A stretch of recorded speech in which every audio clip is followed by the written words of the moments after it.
Welcome everyone. We are talking about embodiment. Our topic is the body remembers. Our body remembers what we say, what happened to us.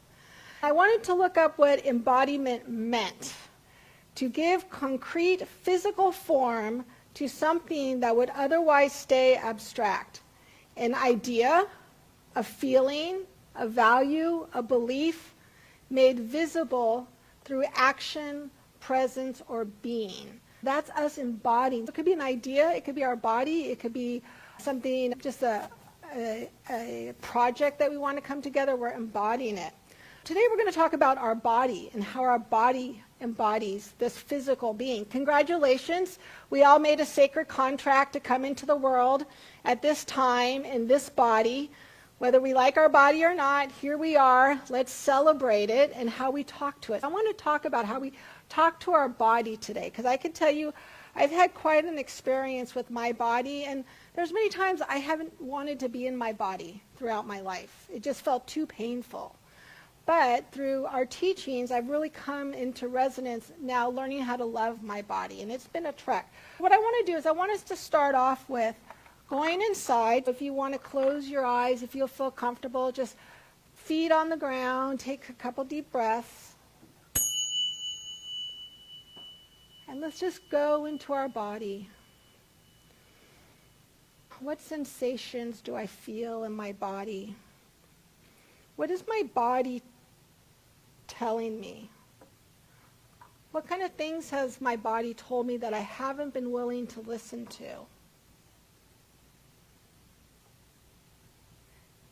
How has my body saved me?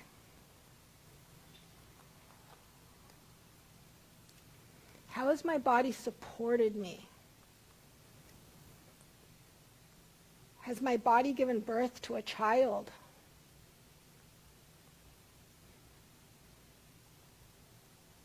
Has my body helped me run away from danger?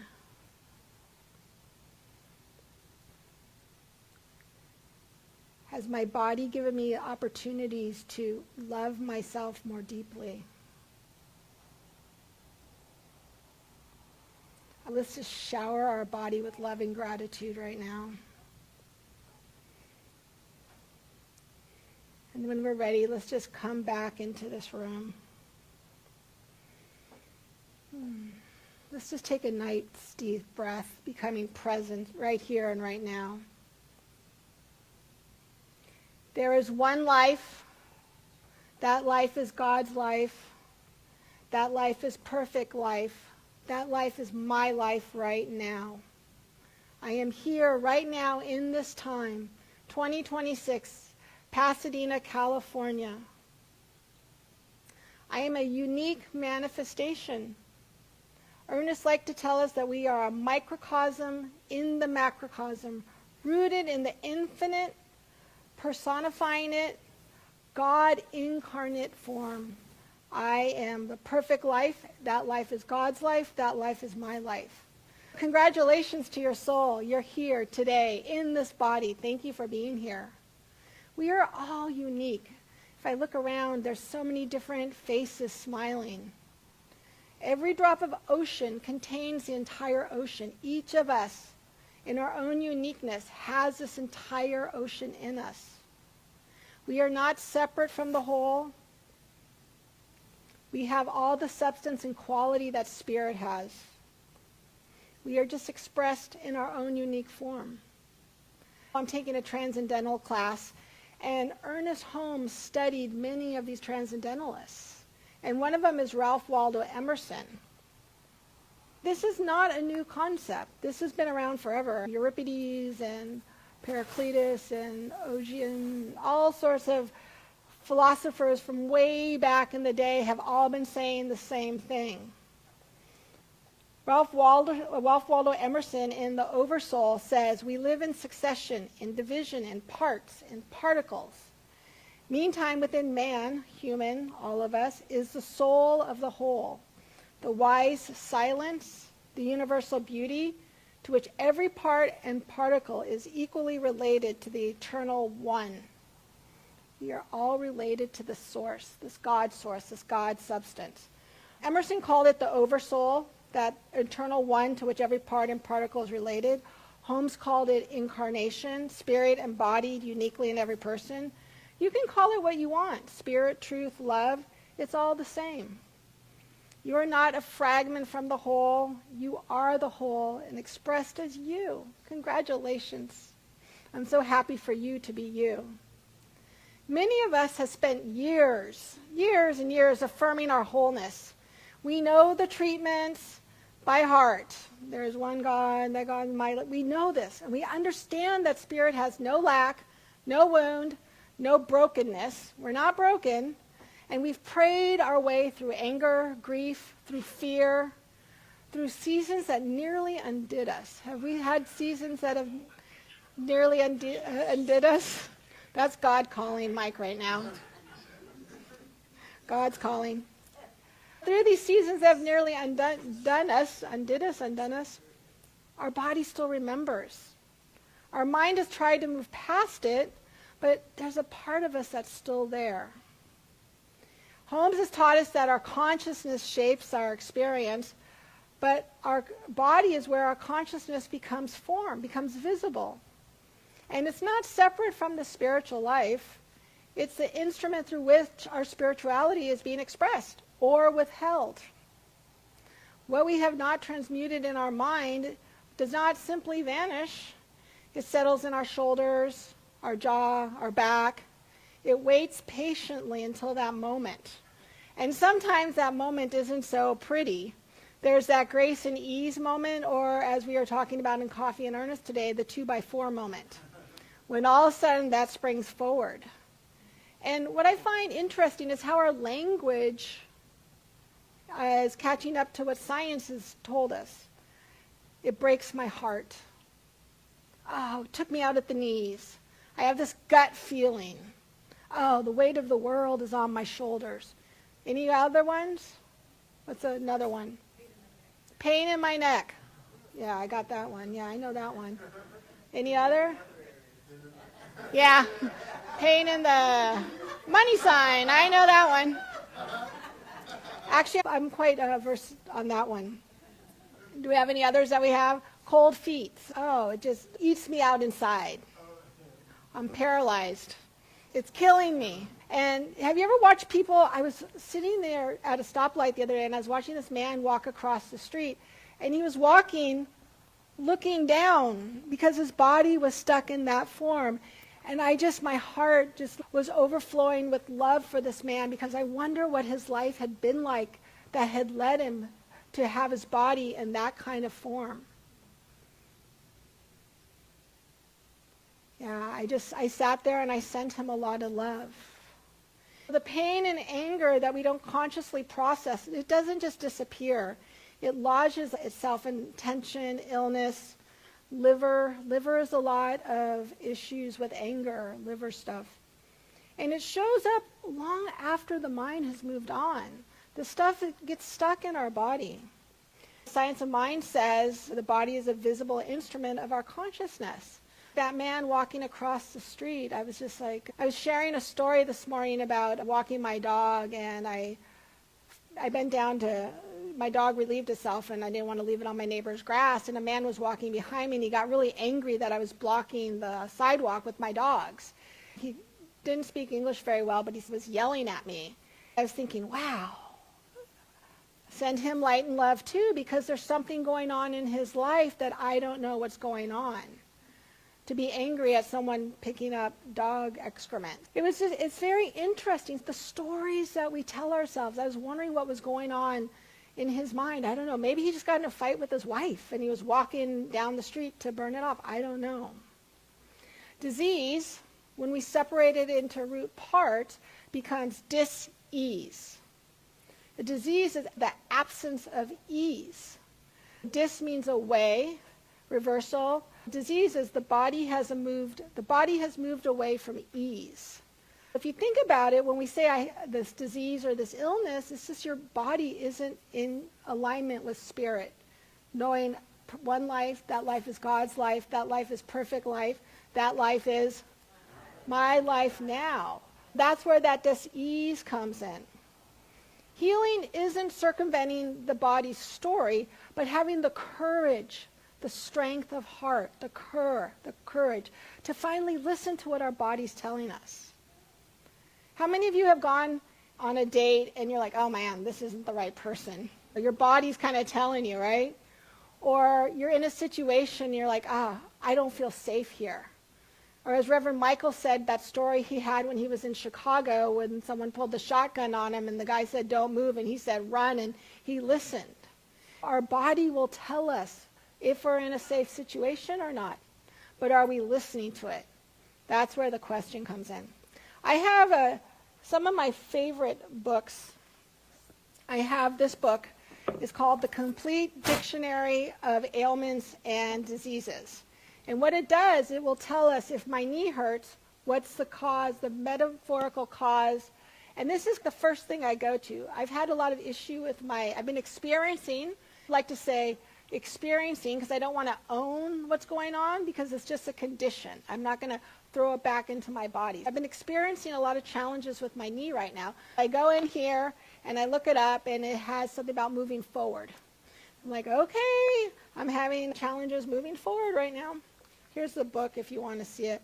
And the other book that goes really deep is The Body Keeps Score. So if anyone has some trauma they want to work through, I highly recommend The Body Keeps Score. I lent this book to someone and they said, I can't read it. It doesn't resonate. There's something that needs to be healed that maybe they're just not quite ready yet for it. It's in our own time when this healing comes about. The writer of the book, Dictionary of Ailments and Diseases, he writes, his name's Jack Martel, he's from Canada, and he talks about how the language we use shapes our thoughts, emotions, and our life experience. And he says, making changes in oneself takes a lot of work, energy, and willpower. Only the brave and the adventurous will personally experience God getting through that challenge. I think we all can experience God. What I understand from this quote is that my determination and taking up life's challenge and my courage, intentively exploring pathways that are new to me, would enable me to reach a certain state of achievement and well-being. Taking the courage to explore what my body is saying to. And there's a profound difference between believing we are healed and living and knowing that we are healed. Because sometimes our nervous system, it can't release what it doesn't feel safe releasing yet. Like my friend who borrowed the book and said, I can't do this. Sometimes it takes a while to process this. And getting vulnerable to go to the places that hurt can be really challenging for some people. I know it's been for me. Anger is rarely the deepest layer. Anger is the surface layer. Because beneath anger, there's hurt. And beneath hurt, there's love. And sometimes that love was disappointment, love that felt unseen, love that the parent wasn't available, abandonment, love that didn't get to land the way that it hoped to. And anger is just love wearing armor. It's going down through these layers, and sometimes it takes a while to get through these layers. I know it's taken me a long time to get through stuff. Pain is inevitable. Suffering is optional. Have we heard that before? I know some of us have heard that. Pain is the raw physical or emotional sensation of itself. The direct experience that something's hurting is often unavoidable. Grief happens. Your best friend's dad dies. Body gets injured. Loss occurs. You don't get the job you were hoping for. Disappointment, ending of that relationship. Pain is largely involuntary and immediate. It's a signal, not the story. I had a tough July, haven't I? Suffering is optional. That's on top of the pain. That's the resistance. That's the story. That's the meaning we attach to suffering. Suffering sounds like, this shouldn't be happening. Something is wrong with me. This will never end. I don't deserve this. It's like touching a hot stove. Pain is touching a hot stove and getting burned. That hurts. Don't touch a hot stove. Suffering is touching the hot stove, having your parent yell at you, hey, get away, what are you doing? Don't touch that hot stove. Now telling yourself, because you touched that hot stove, you're a bad child. And you're wrong. and you don't deserve, fill in whatever. That's that story that gets added to that pain. And that story stays. The pain goes away. How do we get through that suffering? Pain says, this hurts. Suffering says, this hurts, and it has a meaning. Something's wrong with me. And healing doesn't require the absence of pain. It's releasing that story that we put on the pain. Right? What have I done that's caused this pain? It's being in an accident and saying you're wrong and adding on to that level of pain. I spent many years judging myself. I know some of you know that I spent a lot of time in a hospital as a child. I experienced the first surgery when I was 3 months old. And I had a judgment about that. I had about 5 or 6 major surgeries before I was 5, and I've had multiple more since then. As a teenager, in my early 20s, I was very angry with my body because of these surgeries. I judged myself as not good enough, not able. The doctor said I would probably never play sports, and as you know, I'm a tennis pro. The story doesn't really land for the doctors. I overcame that, but there was still part of me that was angry with my body. And I said many not so good words to my body in my early 20s. Then when I was 27, it was May of that year, and I developed a tailbone abscess. Very painful, very painful. I had that abscess for 30 years. 30 years I dealt with that abscess. I had several surgeries to heal it. It didn't go away. I was lanced over 100 times. One time without lidocaine. It was incredibly painful. I had a lot of judgment about myself. But as I got older, I wasn't suffering. I was in pain. I kind of came into resonance with it. And I just assumed it was never going to go away. I just assumed. But then I came to Ahiah. I felt appreciated and loved. Reverend Michael acknowledged me and my strength and has stood up here multiple times and said thank you to Nikki. My self-worth somehow got deepened. I felt accepted and I felt loved. And for the last 2 years, after 30 years of being on antibiotics 2 to 4 times for this abscess, I could say I haven't had it.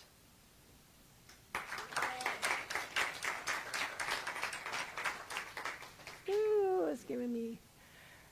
And coming here and feeling appreciated and loved and acknowledge that I was allowed to make mistakes and I would still be okay. Those words that I said to myself. Wow, I just send light and love to that child who was in pain, that hurt, that grief, that anger of not being good enough or being different. And these words are so powerful that we say to ourselves. Yeah, it's pretty powerful. I need to say it's pretty amazing. I want to talk about Phineas Parker Quimby. He's another person that Ernest Holmes studied. And he lived in Maine. He was a self-taught healer. He was a clockmaker. And he had tuberculosis, so that was called consumption back in the 1800s. And he found that he was chasing after a horse. He was riding a horse. I don't remember exactly how the story was going. And his heartbeat, he got excited and everything. And the doctors were giving him calomel, which was mercury, basically poisoning him. Many of the people during that time, Louise May Alcott, Abraham Lincoln, Andrew Jackson, they were giving this chamomile to heal them, but in turn it was poisoning, mercury poisoning. But he realized that his thoughts the riding the horse, his heart pounding, that his pain lifted. And that his body knew how to heal himself. And so he started doing hypnosis and going to different healing modalities. And he ended up treating this clockmaker ended up treating thousands of patients. And his teaching was direct and radical at the time. All illness is basically a matter of the mind, resulting from patients' mistaken beliefs and cures that lie in discovering the truth. In his own words, he says, all sickness is in the mind of belief. To cure the disease is to correct the error, destroy the cause, and the effect will cease. So he basically taught that disease is what follows an opinion, that story that we put on the pain, and it's made up of the mind diverted by error. Illness wasn't random. It was the downstream effect of a wrong thought or a false belief that had taken root and directed the mind's energy in a destructive direction. Now, instead of prescribing chamomile or any sort of other remedies, he would sit and listen to the patients deeply and help them identify which false ideas, fears, or despairs that had taken root in their mind, believing that the body began to heal once a patient overrode these limiting beliefs. And he wasn't very trustful of the doctors at the time, and I've been reading a lot about the doctors of those days, and I probably wouldn't have trusted them either. And he also didn't like the dogmatic religious teachings. You're a sinner. Because he believed that these implanted these limiting beliefs in people's minds rather than healing them. And so the doctors would sow the seeds of disease, which they would nurse until they grow into beliefs, and then came the misery. His ideas, Mary Baker Eddy, the founder of Christian Science, which is an absolute belief, God is all there is. We are like, God is in the doctors and the medicine, so keep going with that. He said his beliefs create experiences, and correcting these beliefs are our doorways to being healed. And as Reverend Mike always says, I am the thinker who thinks the thoughts that creates the things. Let's say that. I am the thinker who thinks the thoughts who creates the things, right? I am the thinker who thinks the thoughts which creates the things. Thinker creates the thing. I want to be very clear here. We are not here to shame ourselves and what's in your consciousness that you created this illness. Because sometimes these are our opportunities for turning that poison into medicine. Yes, disease can mean our body has lost our ease, but losing ease is not a moral failing. It doesn't mean I've done something wrong. It's just our body giving us an honest report. Even Quimby didn't heal himself from shame or blame. He got curious. He thought about, what am I saying? The mind is power. And not punishing ourselves for having whatever it is in the first place, but let's run an experiment.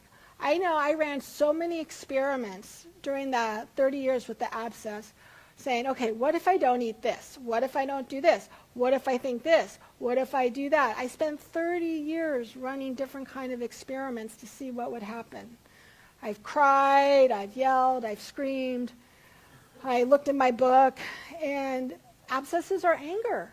Basically, it was a lot of unhealed anger from perhaps the surgery, my parents' divorce, feeling left out, not appreciated. Who knows what it was. But I do know when I came here to Ahiah, something changed inside of me. And a lot of you here, I have to thank for that. This is where our practitioners come in handy. Practitioners, raise your hand. I see Kelly. Yeah, and the truth is, we are all practitioners. We all have this. But practitioners have been studying. They have been licensed practitioners. They've been studying Emerson. We've all read Oversoul. We've all read Phineas Parker Quimby, Thomas Troward.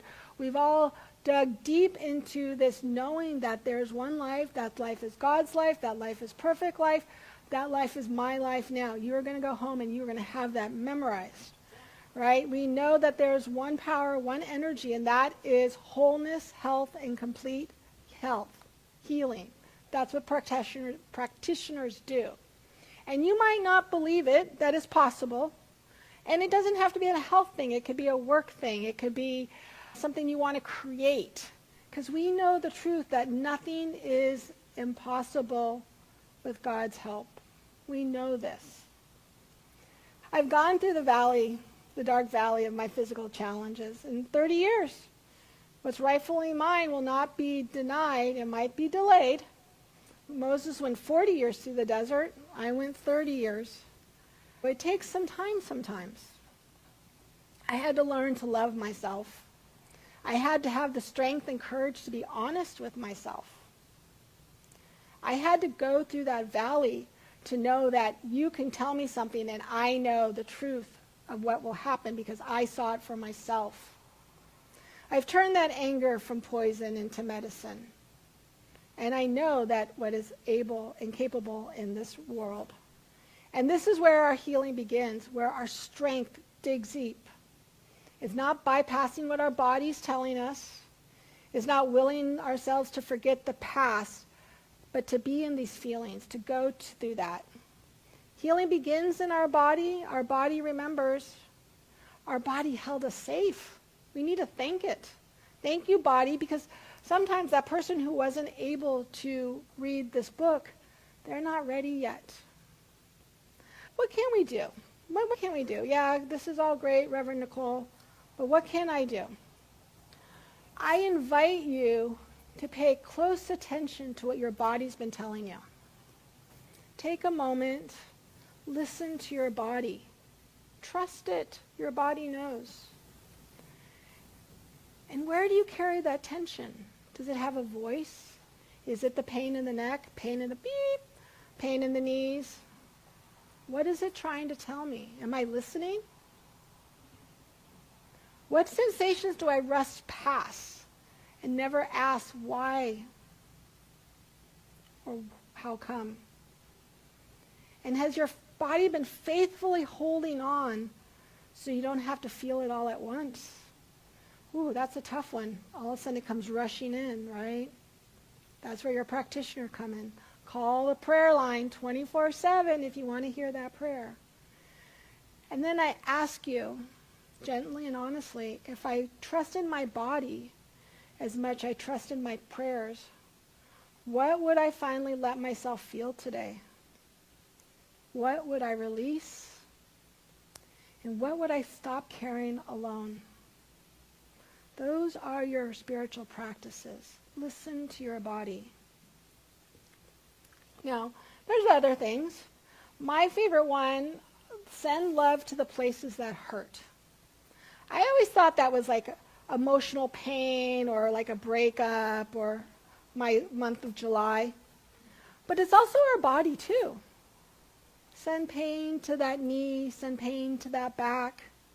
Send love, delete. Send love to that knee, send love to the back, send love to our neck, our stomach, indigestion, that gut feeling. I got this gut feeling. I have an upset stomach. Send love.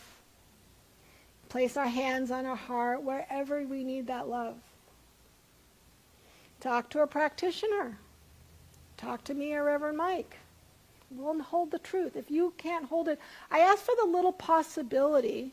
And if someone told me 24 years ago or any 29 years ago that the abscess would resolve, I would have said there's no way. But can you hold on to that drop of faith, that little ounce of faith that there is that possibility for healing? Can you hold on to that? That there is a possibility. And that's all you need, that mustard seed, right? Free-form writing. Free-form writing is a beautiful exercise that allows us to release. What you do is you take some notebook paper. I always like to light a candle. Ooh, take a deep breath, and then you start writing. You write, why is my knee? Why is this going on? I don't understand. And sometimes you're writing so fast that the words don't even come out, that you could just scribble. Because what's happened is that energy has lodged itself in our body, and we just need to scribble and get it out. And then this wave of emotion might come through, and then you'll know when it's done, because all of a sudden there'll be this calm. But here's the best part about this. The most important part about this is we take that, we rip it up, we burn it if we have a fireplace or a place we could do it safely, and we get rid of it. We do not read it because we're sending it to the universe. I like to say, hey, God, I can't do this. I need you to do this. And that's my prayer most nights. I go, God, please release anything that's no longer serving me for my highest good, and let it go. And in that place, put love. Because when I release something, I don't want it to come back in, so I need to fill up that space with more love. Another is I've created these retreats that we're going to do every few months. And we did one in August, the Lionsgate, August, and I'm going to do one in September. And a lot of the conversation was around self-worth, that lack of self-worth. I've created, and I need this one too, because I know this has been a huge one for me, is my self-worth. I've created a workshop where we're going to discuss self-worth.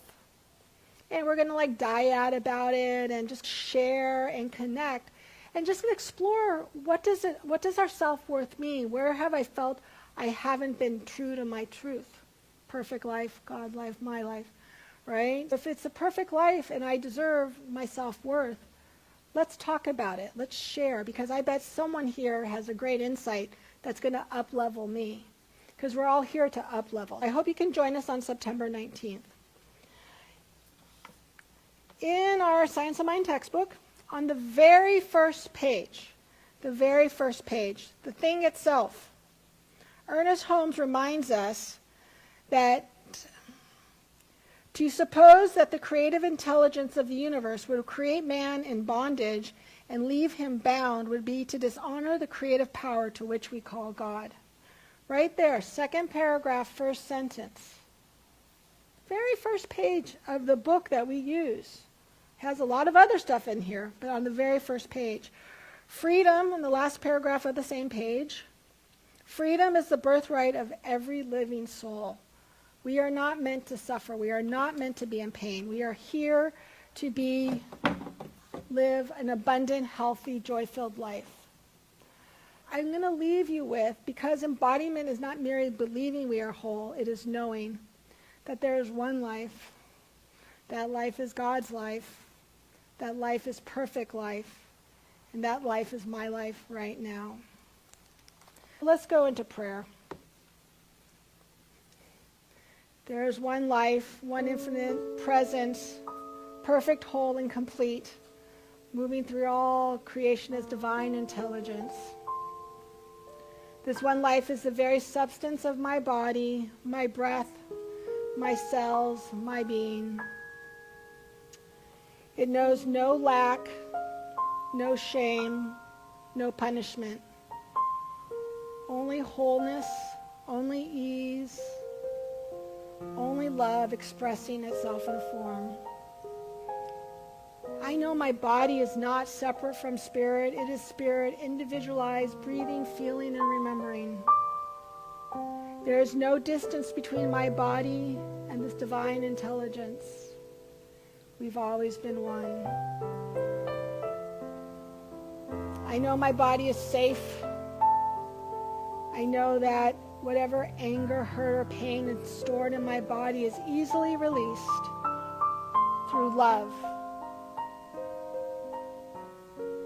I know that this wisdom within my body is mine to use right here and right now. I am whole. I am safe. I am healed. And I give thanks. I give thanks for this life, to experience poison into medicine. I give thanks for these opportunities that I have deemed as challenges and hardships. I give thanks for the courage that I have had to release that which no longer serves me. And I give thanks for my Ahiah community who has loved and supported me throughout these years. And so I just release this to the law, knowing all is well, knowing I am safe. And together we say, and so it is. Namaste. Thank you. All right. We have some affirmations. Repeat after me. I am spirit. I am spirit. Wonderfully expressed in flesh. Wonderfully expressed in flesh. And my body is sacred ground. And my body is sacred ground. Not separate from my soul. Not separate from my soul. Every sensation I feel is spirit. Every sensation I feel is spirit. speaking through the language of this body.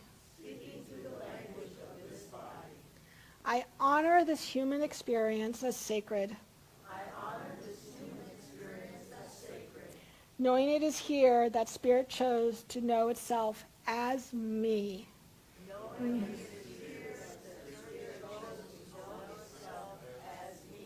I want to do that last one more time. I honor this human experience.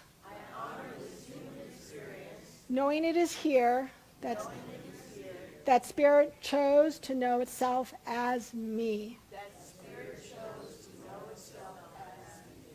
And so it is. Thank you, loves. Woo-hoo.